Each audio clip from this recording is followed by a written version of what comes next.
Саламатсыңарбы балдар. Бүгүн биз турмуш тиричилик сабагынан унаада өрттүн чыгышы деген тема боюнча түшүнүк алабыз. Анда класстык ишти баштайлык.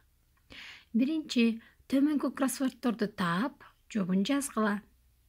Түтүн чыгып жатканы тууралуу дароо кимге кабар бериш керек? Экинчи суроо.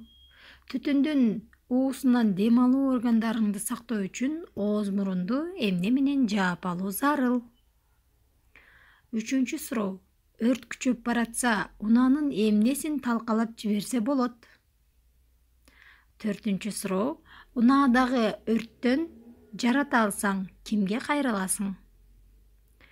Бешинчи суроо. Жүргүнчүлөр бири-бирине эмне кылышат?